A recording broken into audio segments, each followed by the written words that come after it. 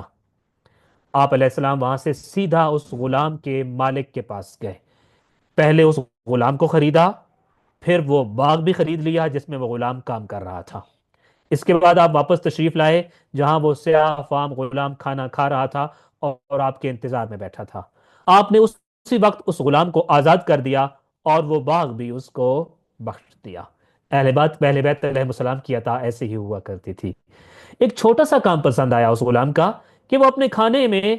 کتے کو چند فاصلے پہ بیٹھا ہے آف کورس، لیکن وہ اپنے کھانے کا کچھ حصہ اس کتے کو بھی دے رہا ہے، چونکہ وہ بھوکا ہے میری طرح، تو امام علیہ السلام کو یہ اس کا فعل اتنا پسند آیا کہ اس کے مالک کے پاس گئے، پہلے اس غلام کو خریدا، اور غلام خریدنا کوئی معمولی عمل نہیں ہوتا تھا، آپ پہلے پڑھ چکے ہوئے ہیں، کثیر رقم درکار ہوتی تھی۔ آج کل کے زمانے میں گاڑی خریدنا آسان ہے، اس زمانے میں غلام خریدنا اس سے کئی گنا زیادہ مشکل ہوتا تھا۔ ایک انسان خریدنا، گاڑی خریدنا نہیں، انسان خریدنا آف کورس کتنا مشکل ہوگا۔ سو سب سے پہلے تو آپ نے اس سے، اس غلام کو خرید لیا اس مالک سے، کتنی رقم لگی ہوگی آپ سوچ سکتے ہیں اس پہ۔ پھر وہ پورا باغ بھی خریدا، چونکہ آپ ذہن میں یہ سوچ رہے تھے کہ میں اس غلام کو آزاد تو کر دوں گا، لیکن پھر وہ کسی کی کہاں محنت مزدوری کرے گا، تو کیوں نہ اس کو کسی چیز کا مالک بنا دوں۔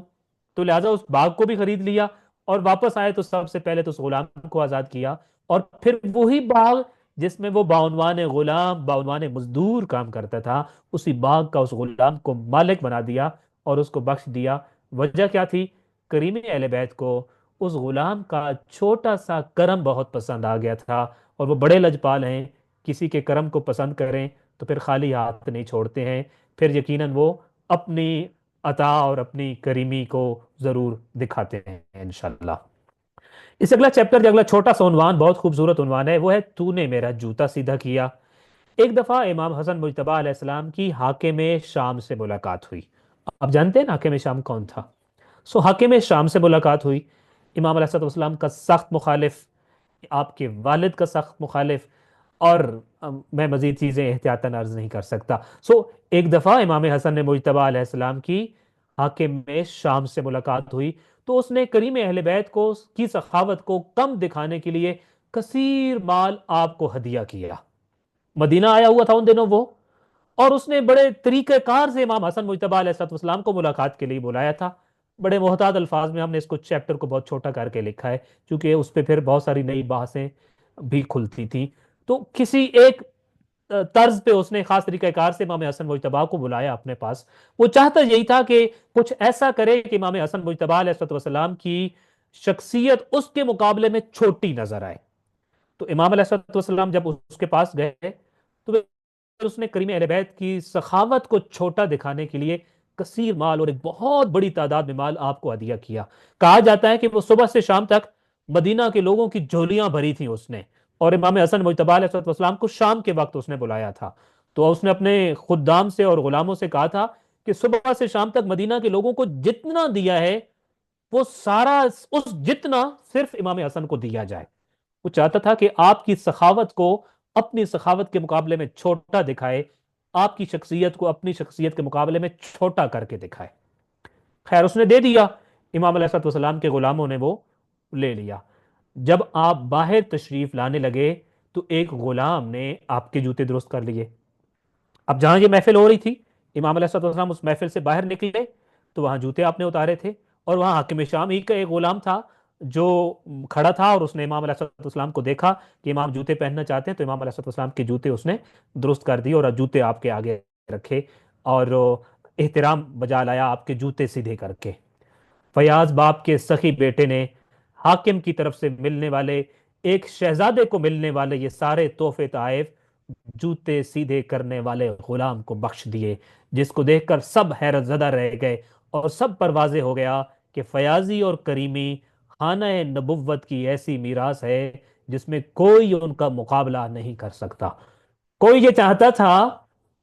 کہ فرزند رسول کی سخاوت اور شخصیت کو چھوٹا کرے، آپ نے پیغام دیا جتنا تو ایک شہزادے کو فرزند رسول سمجھ کر عطا کرتا ہے، ہم تو جوتے سیدھے کرنے والے غلاموں کو عطا کر دیا کرتے ہیں، تیری عطا ہمارے مقابلے میں بھلا کب آ سکتی ہے؟ سو آپ اس قدر سخی تھے کہ حاکم شام کی طرف سے ملنے والی مثالی جود و سخا، جس کے ذریعے وہ اپنا کریڈٹ کو بڑھانا چاہتا تھا، ایک جوتے سیدھے کرنے والے غلام کو دے کر بتایا کہ خانہ نبوت کے ساتھ مقابلہ کرنا چاہتے ہو، وہ بھی تم کریمی میں، فیاضی میں، جود و سخا میں مقابلہ کرنا چاہتے ہو، یہ مقابلہ کبھی کوئی نہیں کر سکے گا، ہم غلاموں کو ایسے عطا کرتے ہیں جیسے تم شہزادوں کو عطا کیا کرتے ہو۔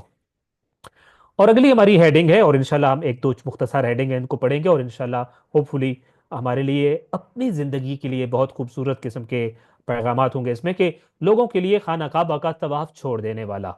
امام حسن مجتبی علیہ السلام کی طرف سے لوگوں کی اعانت اور حسن سلوک کا عالم یہ تھا کہ بعض اوقات آپ اعتکاف اور طواف جیسی سخت شرائط والی عبادات کو ناتمام چھوڑ کر لوگوں کی حاجت روائی کے لیے چلے جاتے تھے۔ یقیناً آپ لوگ متوجہ ہوں گے اعتکاف کی بہت سخت شرائط ہیں۔ جب آپ اعتکاف میں چلے جاتے ہیں تو مسجد کی حدود سے باہر نہیں نکل سکتے، بہت کڑی شرائط ہوتی ہیں، ان شرائط کے تحت ہی آپ نکل سکتے ہیں، آپ عمومی طور پہ چھوٹے موٹے کاموں کے لیے آپ نہیں نکل سکتے۔ سیم ایسی ہے، جب آپ ایک مرتبہ طواف شروع کرتے ہیں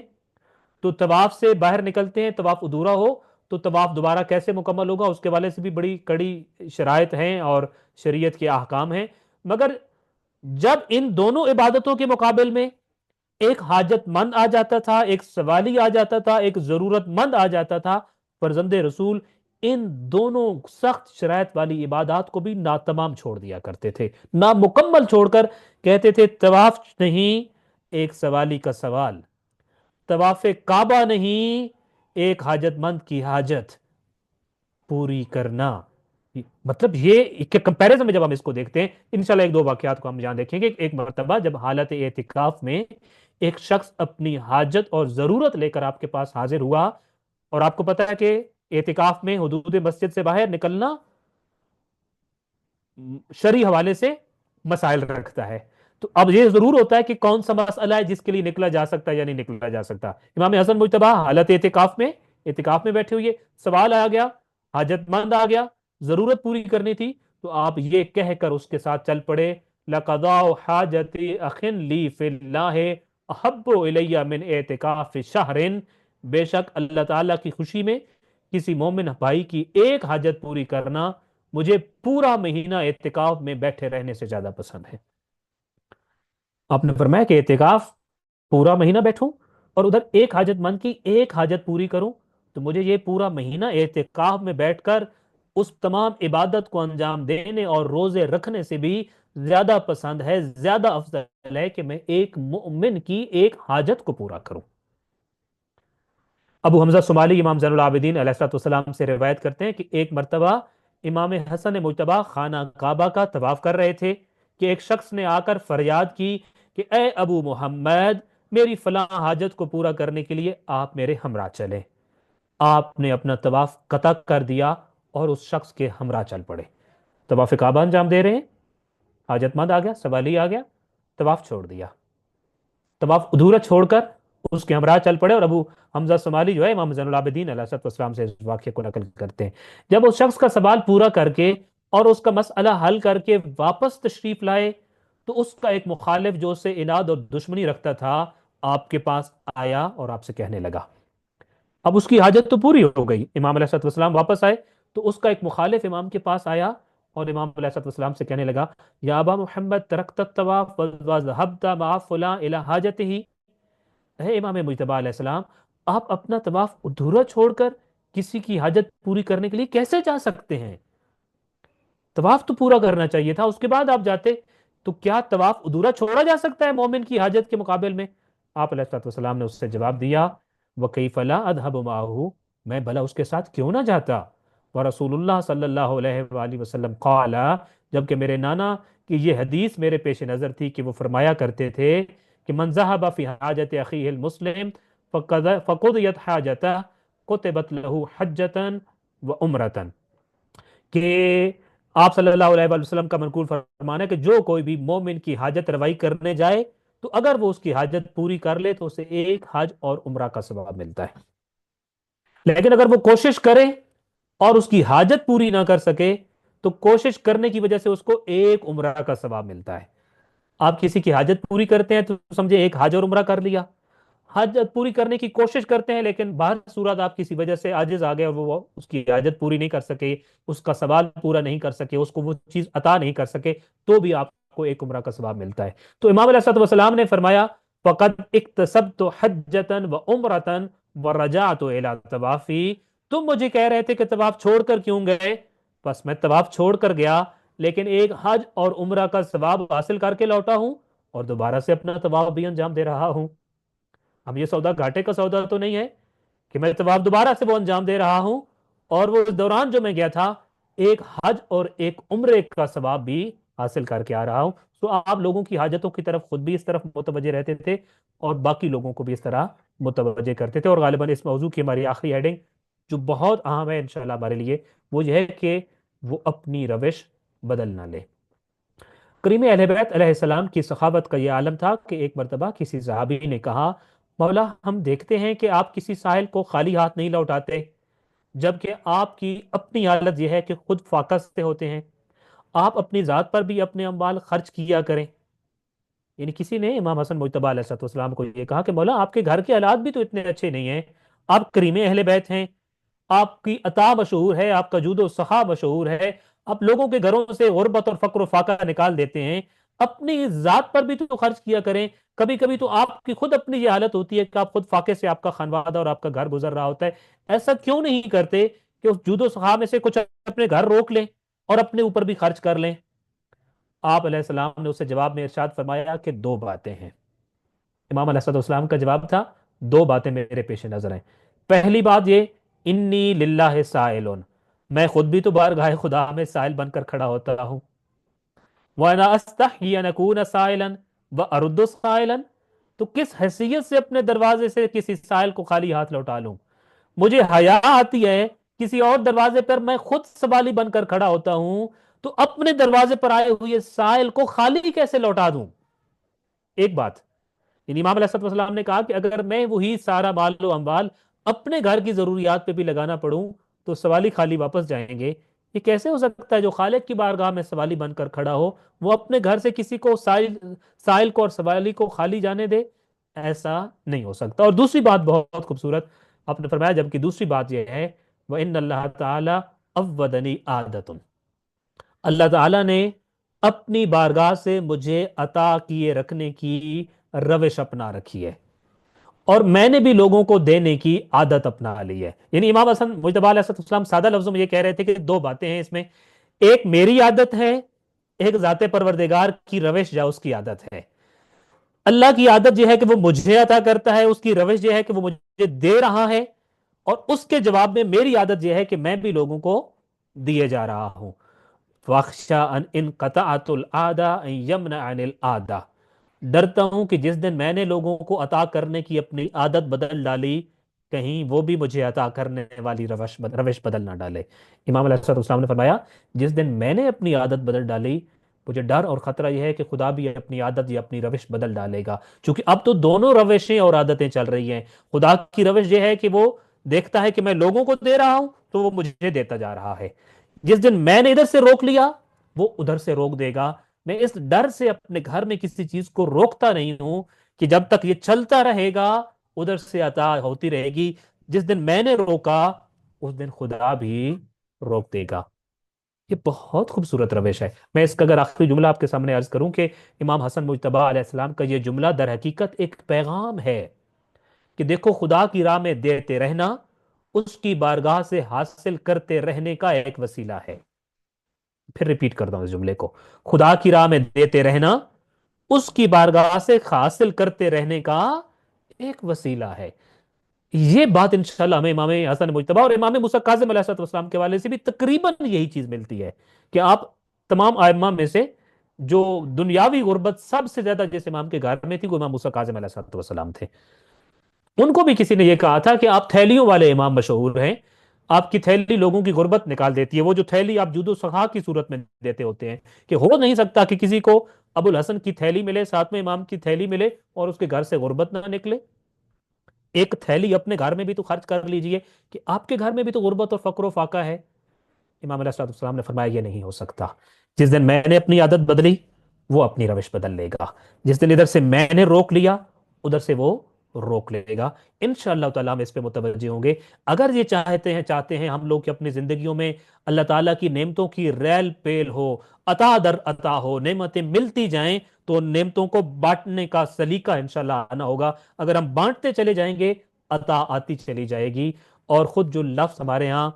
انفاق فی سبیل اللہ کہا جاتا ہے، انفاق کا مطلب یہی ہوتا ہے۔ انفاق کہا جاتا ہے ڈیم کا جب پانی بھر جاتا ہے تو اس کے جو سپل وے ہوتا ہے، سپل وے اوپر اٹھانے کو کہتے ہوتے ہیں انفاق، یعنی ڈیم کا دروازہ اوپر اٹھاؤ۔ اگر عربی میں کہنا ہو تو اس کو کہیں گے انفاق کرو۔ کیوں؟ تاکہ ڈیم کی ضرورت سے جو زیادہ پانی ہے اگر وہ رکا رہا تو وہ ڈیم کو بہا کے لے جائے گا، ڈیم کو توڑ دے گا. ضرورت سے زیادہ پانی نکالو تاکہ یہ پانی نقصان نہ دے بلکہ فائدہ مند بن جائے. ایسے جب میں اور آپ انفاق فی سبیل اللہ کرتے ہیں تو در حقیقت مجھے اور آپ کو کہا جا رہا ہوتا ہے کہ آپ کا ڈیم جو آپ کی جیب ہے، اس کی غیر ضروری جو چیزیں اس میں پڑی ہیں، جو فاضل پانی اس میں ہے، آپ کی سہولیات اور ضروریات سے زیادہ پیسے ادھر آ گئے ہیں، اس کو نکالو. وگرنہ جیسے ڈیم کا پانی ڈیم کے لیے خطرہ ہوتا ہے، یہ اضافی چیزیں تمہارے دین اور ایمان کے لیے خطرہ بن جائیں گی. اپنا ایمان اور دین قوی کرنے کے لیے، نعمتوں کے حصول کے لیے، جیسے ڈیم کا فالتو پانی نکالا جاتا ہے، اپنے گھر میں موجود تمام فالتو چیزوں کو بھی آگے عطا کی صورت میں جاری کرو تاکہ یہ چیزیں، باقی ماندہ چیزیں فائدہ مند ہو سکیں انشاءاللہ تعالی. آپ علیہ السلام نے اپنے بابا کی شہادت کے بعد، بلکہ انشاءاللہ تعالی ہم ادھر سے کل پڑھیں گے، اور یہ آج کا ہمارا چیپٹر تھا جس کی آگے ہم سرگرمی کی طرف بڑھتے ہیں. اور سرگرمی ہماری آج کے ہی ایک خاص چیز کی طرف متوجہ کرنے کے لیے ہے، ایک فریضہ الہی کی طرف متوجہ کرنے کے لیے ہے. اور انشاءاللہ اس کو بھی ہم پڑھتے ہیں کہ آئمہ اہل البیت حج بیت اللہ کے لیے بہت خصوصی اہتمام فرماتے تھے. امام حسنین کریمین، امام سجاد علیہ السلام، امام محمد باقر علیہ السلام اور امام جعفر صادق علیہ السلام خصوصاً بارہا اور پیدل حج کا اہتمام فرمایا کرتے تھے. ان آئمہ کے بارے میں خاص طور پر، چونکہ ان کے پاس ان کے زمانے میں بندشیں ایک لحاظ سے کم تھیں، تو خاص طور پہ حج کے لیے جو اہتمام فرماتے تھے ان کا تذکرہ بہت زیادہ روایات میں ملتا ہے. تو عاشق حج تھے آئمہ اہل البیت علیہ السلام. دوسری طرف ہم یہ دیکھتے ہیں کہ ماہ رمضان میں روزانہ پڑھی جانے والی دعاؤں میں خاص طور پر امسال حج بیت اللہ کی سعادت حاصل کرنے اور زیارت قبر نبی صلی اللہ علیہ وآلہ وسلم کی دعا کرنے کی تلقین کی گئی ہے. اگر آپ روزانہ والی دعائیں پڑھتے ہوں جو مفاتیح الجنان میں بھی موجود ہیں، تو اس میں ایک دعا یہ ہے کہ پروردگارہ اللہم اکتبنی فی حجاج بیتک الحرام فی عامی ھذا وفی کل عام، کہ پروردگار اس سال جو لوگ تیرے حج بیت اللہ کے لیے جائیں گے میرا نام اس فہرست میں لکھ دے. اور آگے جا کے ایک جملہ ہے، پروردگارہ جب میں حج بیت اللہ کے لیے جاؤں تو مجھے زیارت قبر نبی کریم صلی اللہ علیہ وآلہ وسلم کی سعادت بھی عطا فرما. تو یہ ہر روز ماہ رمضان میں دعا پڑھنے کی تلقین کی گئی ہے، یہ والی دعا. تو اس کا بھی ماہ رمضان کے ساتھ گہرا تعلق، دوسری طرف آئمہ اہل بیت علیہ السلام کا بھی حج بیت اللہ کے ساتھ گہرا تعلق. تو سوال یہ ہے کہ کیا